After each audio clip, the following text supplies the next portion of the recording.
Kireron. Sundin natin si call center agent. Battery na itong cellphone ko, 31%. Basta naman.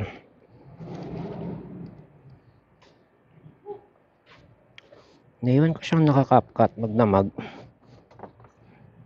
Kasi, gusto niya kumakain ako. Battery ko 78. Good luck. Kasi pag hatid ko kay call center,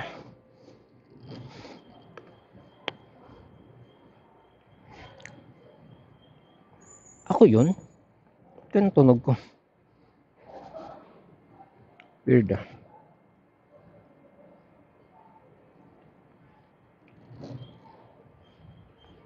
Ano yun? Ah, preno. Preno nga ba yun? Side preno ko?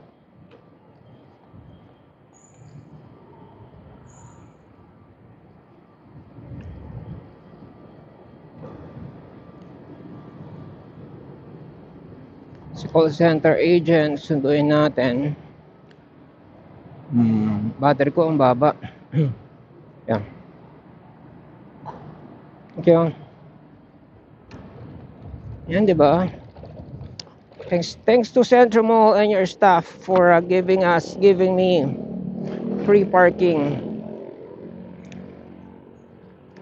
Meron namang mga e-bike doon.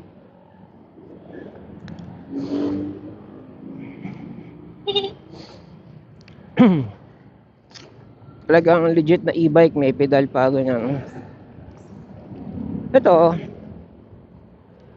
I would say it's electric motorcycle kasi wala naman tong pedal eh. O electric scooter. Hindi, pag sinabi kasing scooter, yun yung stand up eh. Baka malito yung tao. Although legit talaga na scooter tawag ito, or moped. Yun, moped. Yung mga legit na name ng ganito. So meron akong appointment before lunch by engineer, which could be natin si engineer kasi hindi mo pwede iluto yung salita eh. Marami kasing site yon.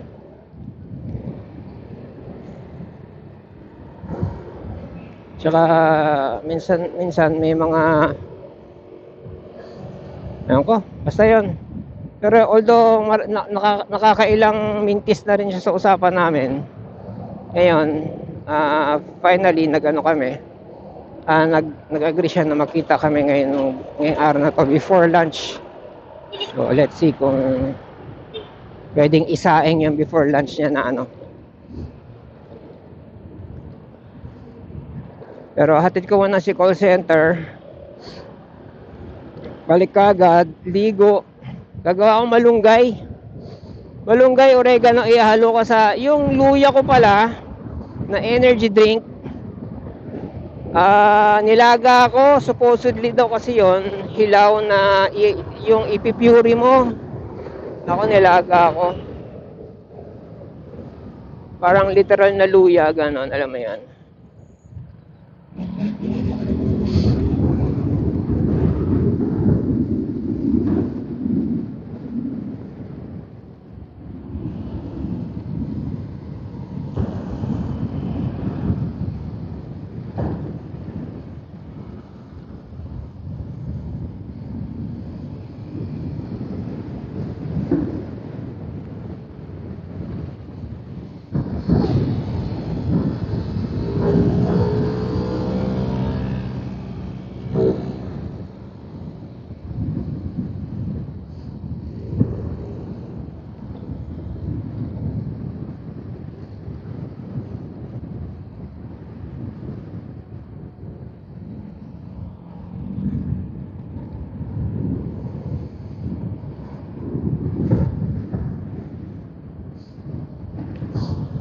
Kasi napalatan ko na kahapon.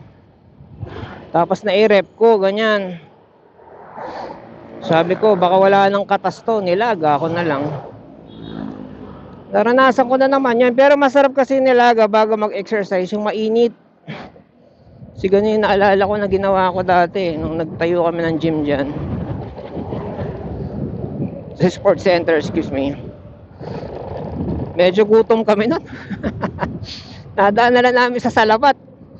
Libre yung kasi kuryente dyan sa sports center. Libre kuryente. Siyempre, sports center. Tapos libre din yung gamit namin ng gym. Mahusay yung representative namin. Nagtayo kami ng boxing gym dyan. Excuse me. So, may palengke dyan, di ba? Sa tapat. O, bibili lang kami ng luya. Ako, magkano lang yung luyang isang ano. Tapos, ilalaga ako. Libre nga yung kuryente. O, di ba? Merong pampaano na ng tiyan. So, yun ang hinihigop ko habang before and during exercise, ginagawa akong tubig, kumbaga. Ganda ng ano ko, ganda ng papawis ko. Nagsasalita yung mga trainer, sabi ko, si Salvador ganado sabi ko, yun lang naman ang tinira ko, yung sa labat matapang sa labat, pulang-pula. Sa labat, kasi nga, libre kuryente, utek, siguro yung mga kaldero na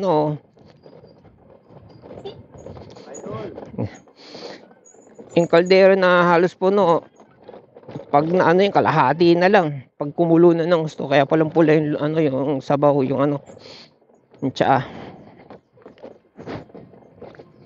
Ganon. Kaya ngayon, yan, sa labat. Ang daming luya nun, sinalabat ko. Kano rin bili ko dun. Mahal pa naman ang luya ngayon. Parang hiniwa-hiwa ko lang. Oras na ba? Natin si call center.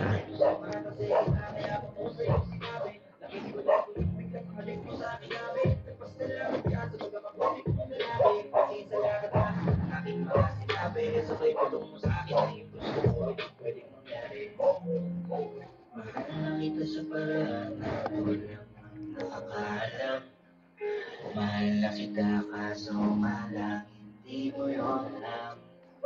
Gusto kong maramdam sa'yo all night, outside. Please get me, it's alright.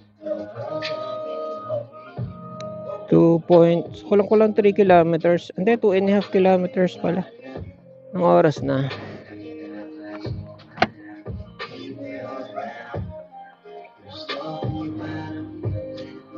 8:14. Kumaya-maya pa lalabas si call center.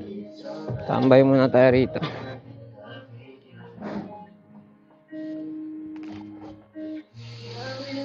Pa mga 30 minutes pa yun. Saksak muna tayo, sayang oras. Naliligo pa yan.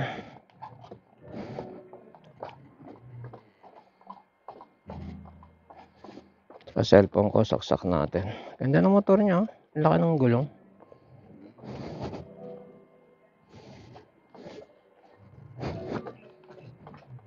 Hirap pala bumuelta rito. Ayan. Total, wala na naman may-ari niya ito. Kailan tanggalin tong halaman na to eh.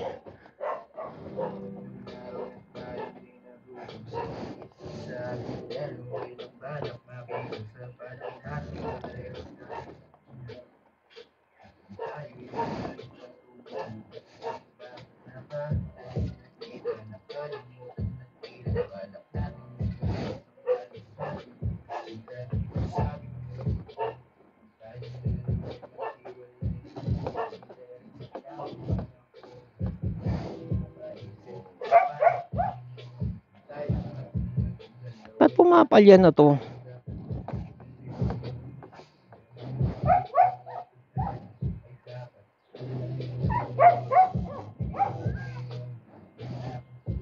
Kung maiihian to layo natin ng konti. So yun oras eh. Saksak tayo ng cellphone. Motor 76 na lang. Pasok na tayo. Check natin mga doggy dogs.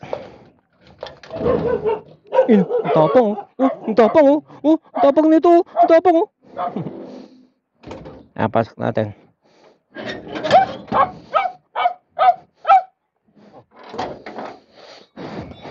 Wala lang, ano,